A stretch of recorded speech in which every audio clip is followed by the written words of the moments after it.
Good morning students. Today I am starting Mendel's law of inheritance. आज हम शुरू करेंगे मेंडल के वंशागति के नियम। मेंडल ने जो प्रयोग किए थे मटर के पौधों पे, अनेक लक्षणों पर आधारित मटर के पौधों में उन्होंने लगभग 34 गुणों को देखा था और उस आधार पर उन्होंने प्रयोग प्रतिपादित किए।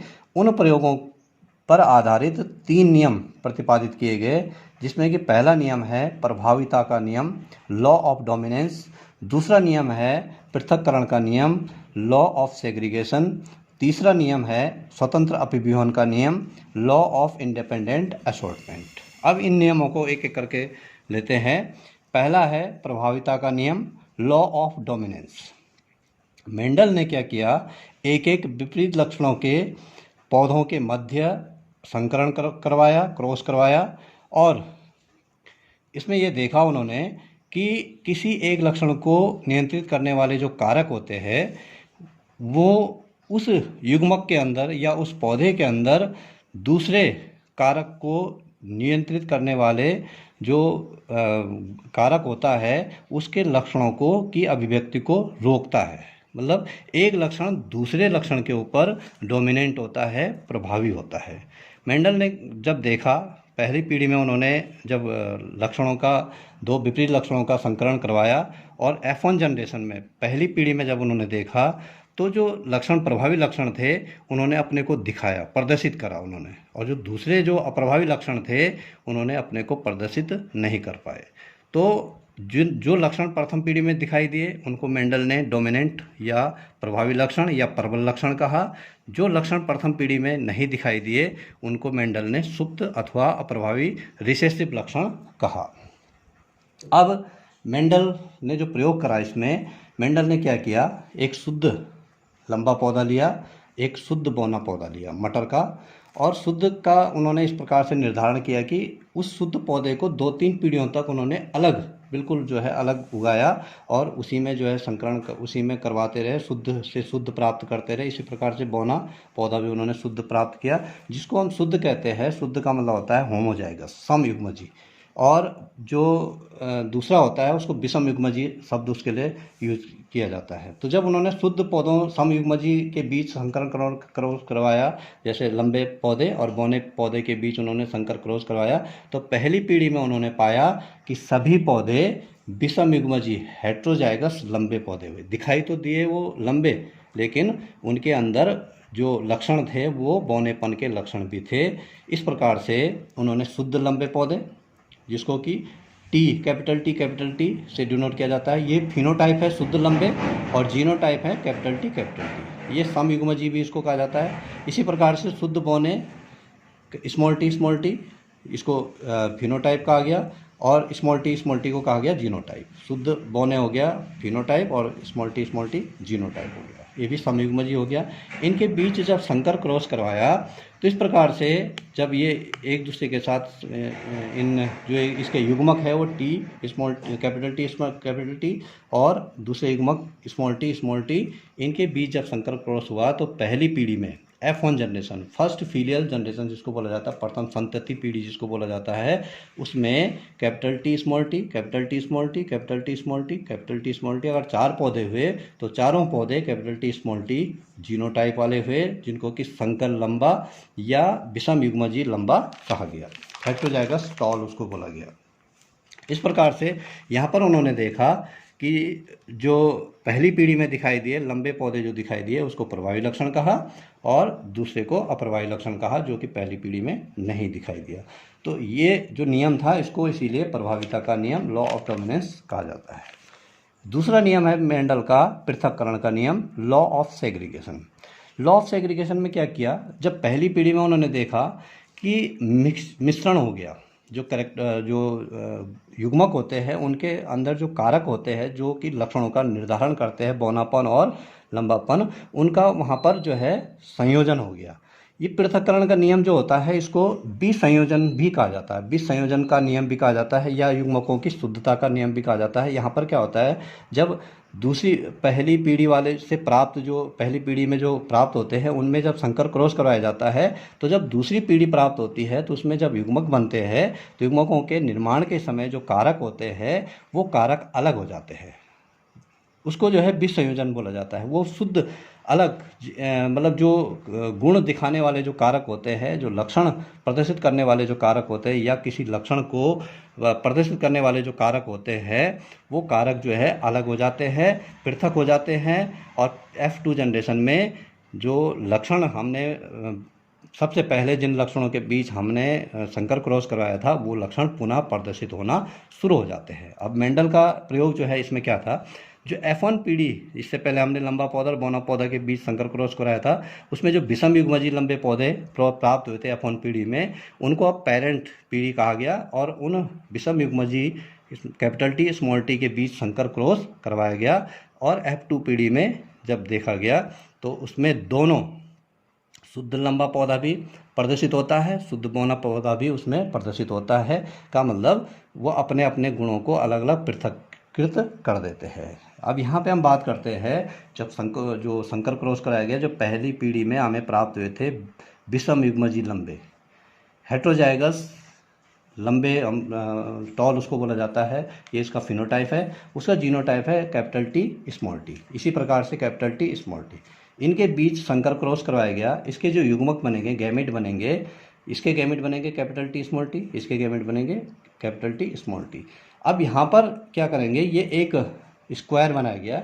इस स्क्वायर को जो वर्ग है, इसकी जो सबसे पहले शुरुआत की थी वो RC पुन्नेट के द्वारा इसकी शुरुआत की गई थी। इसलिए इसको जो है पुन्नेट स्क्वायर भी कहा जाता है, पुन्नेट का वर्ग भी इसको कहा जाता है, और इसको चेकर बोर्ड भी कहा जाता है। हम क्या करते हैं, एक संकर क्रॉस में हम इसको जो है इस प्रकार से एक स्क्वायर बनाते हैं, जिसमें कि 4 भाग उसमें बना देते हैं। ये जो गैमेट्स हैं, इन गैमेट्स को एक तरफ को कैपिटल टी स्मॉल टी, और इन गैमेट्स को कैपिटल टी स्मॉल टी इस तरफ प्रदर्शित कर देते हैं। यहाँ पर इस प्रकार से ये capital T capital T, capital T small T, capital T small T, small T हो जाता है। यहाँ पर जो हमें प्राप्त होते हैं शुद्ध लंबे पौधे एक प्राप्त होता है, होमोजाइगस टॉल हम जिसको कहते हैं। विषम युग्मजी हेट्रोजाइगस टॉल जो है वो 2 पौधे प्राप्त होते हैं, और सम युग्मजी ड्वार्फ जो पौधे होते हैं वो 1 पौधा प्राप्त होता है, अर्थात 1:2:1। अगर हम इसको देखें, जो टॉल, अगर हम बाहर से उसका फिनोटाइप देखें तो हमें 3 लंबे पौधे प्राप्त होते हैं, और इस रेशियो को हम बोलते हैं, ड्वार्फ और टॉल का जो रेशियो होता है वो 3:1 एक रेशियो प्राप्त होता है। का मतलब है 3 लंबे पौधे और 1 बौना पौधा हमें जो है प्राप्त होता है। F1 पीढ़ी, जो F1 बोला जाता है उसको फर्स्ट फीलियल जनरेशन बोला जाता है, प्रथम संतति पीढ़ी, और F2 को बोला जाता है सेकंड फीलियल जनरेशन या द्वितीय संतति, उसको पीढ़ी बोला जाता है। जब हम कोई एक्सपेरिमेंट करते हैं पेरेंट्स के बीच, उससे जो संतति प्राप्त होते हैं उसको F1 और F2 F3 जनरेशन कहा जाता है। अब हम आगे आते हैं स्वतंत्र अपव्यूहन का नियम। स्वतंत्र अपव्यूहन का नियम, लॉ ऑफ इंडिपेंडेंट असॉर्टमेंट। इससे पहले जो हमने लॉ ऑफ डोमिनेंस और लॉ ऑफ सेग्रीगेशन पढ़ा, वो जो नियम थे दोनों, वो एक संकर क्रॉस पे आधारित थे। का मतलब एक एक लक्षण उसमें लिए थे विपरीत, और उसके बीच संकर क्रॉस करवाया था। ये जो नियम है, तीसरा नियम, ये द्विसंकर क्रॉस, डायहाइब्रिड क्रॉस पे आधारित है। और इसमें जो है, जब इस समय जब नियम युग्मकों का जो निर्माण होता है, उस समय जो युग्मित लक्षण होते हैं वो किसी उत्तरदायी जीन द्वारा जो है अन्य लक्षणों के जीन के द्वारा जो है स्वतंत्र रूप से पृथक हो जाते हैं। लास्ट में किसी पर्टिकुलर गुण के लिए, क्योंकि हम जब इसमें लेते हैं तो एक पौधे के 2 गुणों को लेते हैं, जैसे पीला गोल, हरा झुर्रीदार।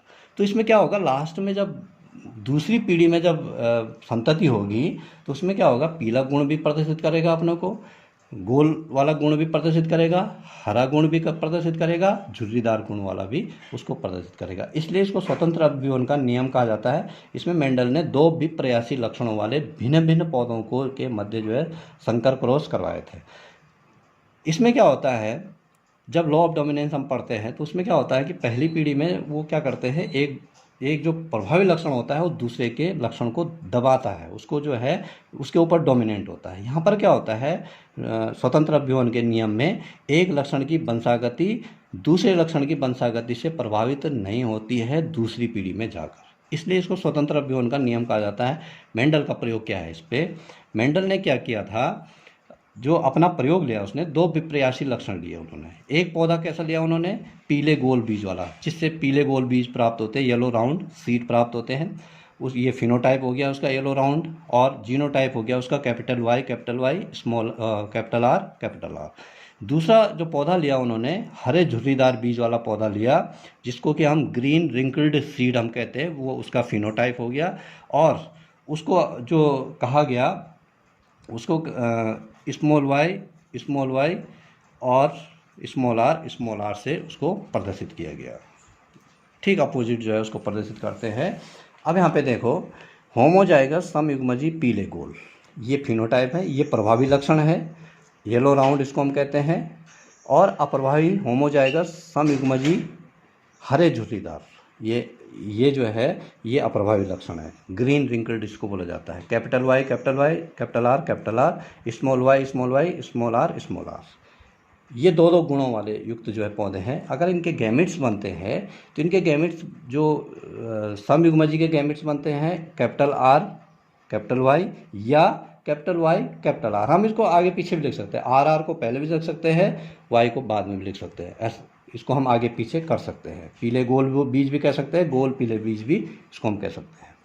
अब यहाँ पे क्या होता है, जब इनके बीच संकर क्रॉस होता है तो पहली पीढ़ी में जितने भी पौधे प्राप्त होते हैं वो सभी पौधे येलो राउंड होते हैं।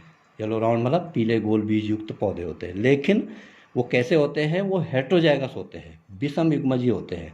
ध्यान रखिए, हमने होमोजाइगस के बीच संकर क्रॉस करवाया था, लेकिन वो पौधे विषम युग्मजी होते हैं F1 जनरेशन में। पीले गोल का मतलब है कि पीले गोल तो दिखाई दे रहे हैं, लेकिन उनके अंदर जो गुण हैं, जो कारक है, वो कहीं ना कहीं हरे झुर्रीदार वाले कारक भी उनके अंदर छिपे हुए हैं। अब क्या होता है, ये P1 जनरेशन है जब हमने शुरुआत करी थी। अब F1 जनरेशन जो हमें प्राप्त हुई, इसको हम P2 जनरेशन बोलेंगे, क्योंकि अब हमने फिर संकर क्रॉस कराना है। तो हमने क्या किया, जो विषम युग्मजी पीले गोल और विषम युग्मजी पीले गोल येलो राउंड जो हेट्रोजाइगस हमें प्राप्त हुए, ये इसका फिनोटाइप है। और जीनोटाइप दोनों का हो जाएगा capital Y capital R small R, capital Y capital R small R. इनके गैमेट्स क्या बनेंगे, अब देखो गैमेट्स बनेंगे। एक तरफ को हम अगर गैमेट्स लेंगे तो सबसे पहले हम लेंगे कैपिटल वाई कैपिटल आर, फिर लेंगे कैपिटल वाई स्मॉल आर, फिर स्मॉल वाई कैपिटल आर और स्मॉल वाई स्मॉल आर। इसी प्रकार से यहाँ भी capital Y capital R, capital Y small R, small Y capital R, small Y small R. इनके बीच संकर होगा, इसको और इसको जोड़ करके यहाँ पे लिख देंगे। इसी प्रकार से पैरेलल जहाँ पर भी होगा, इसको इसके साथ, इसको इसके साथ, इसको इसके साथ, इसको इसके साथ, ऐसे में जो है इनको उसी क्रम में लिख देंगे। लेकिन ध्यान हमने ये देना है कि हमने वाई और आर पहले लिखना है और कैपिटल वाले पहले लिखना है, स्मॉल वाले बाद में लिखना है। तो यहाँ पे देखो, मैंने जो ब्लू पेन से लिखे हुए हैं, ये ब्लू पेन से जितने भी है ये पीले गोल बीज है। भले ही हेट्रोजाइगस और होंगे, लेकिन अगर हम यहाँ पे देखें दूसरी पीढ़ी में, तो ये पहला वाला जो होगा कैपिटल वाई कैपिटल आर पीले गोल बीज, ये capital Y capital R small R, capital Y small Y capital R, ये पीले गोल बीज, सारे ये वाले पीले गोल बीज होंगे। यहाँ पर देखिए आप, कैपिटल वाई स्मॉल आर। अब ये तो पीला होगा, लेकिन ये वाला जो है झुर्रीदार होगा, तो ये पीले झुर्रीदार हो गया। इसी प्रकार से यहाँ पे capital Y capital R small R, ये पीले झुर्रीदार हो जाएगा। इसी प्रकार से यहाँ पे ये स्मॉल वाई जो होगा वो हरे के लिए होगा और कैपिटल आर गोल के लिए होगा, तो ये हरे गोल बीज हो जाएगा। यहाँ पे ये भी हरे गोल हो जाएगा, small Y capital R small R, और इस प्रकार से हरे गोल बीज हो जाएंगे। हम जो है, हम कुल मिला के हमें देखते हैं F2 जनरेशन में जो हमें प्राप्त होता है। ध्यान रखिए, इसको हमने जो है इसके साथ बनाना है। जैसे ये जो है, ये कैपिटल वाई लेंगे दोनों, फिर कैपिटल आर यहाँ पे आ जाएंगे, तो कैपिटल वाई और कैपिटल आर स्मॉल आर, ये वाला आएगा। ठीक है, तो हम जो है ये जो चार्ट बनाते हैं, इसको पुन्नेट चार्ट बोला जाता है, पुन्नेट स्क्वायर या चेकर्स बोर्ड इसको बोला जाता है। इसमें क्या होता है, जो मेंडल ने जब अपना प्रयोग किया था तो उसको जो है उस क्यारी में 556 बीज प्राप्त हुए थे, और जो उनमें जो अनुपात रहा, 315 पीले गोल बीज प्राप्त हुए थे येलो राउंड, 108 हरे गोल बीज प्राप्त हुए थे, 101 पीले झुर्रीदार बीज प्राप्त हुए थे और 32 हरे झुर्रीदार बीज प्राप्त हुए थे। इनका अनुपात जब निकाला गया तो 9:3:3:1 निकाला गया। कुल 16 का अगर निकाला गया तो 9 yellow round, 3 green round, 3 yellow wrinkled और 1 बीज जो है वो प्राप्त हुआ अनुपात में जो है ग्रीन रिंकल्ड। ठीक है, इस प्रकार से ये देखा गया कि जो 4 लक्षण थे, पीला, हरा, गोल और झुर्रीदार, दूसरी पीढ़ी में जाकर उन चारों ने अपने को स्वतंत्र रूप से प्रभावित किया। मतलब जो उसके लिए रिस्पॉन्सिबल जो कारक थे, उन कारकों ने अपने गुणों को प्रदर्शित किया।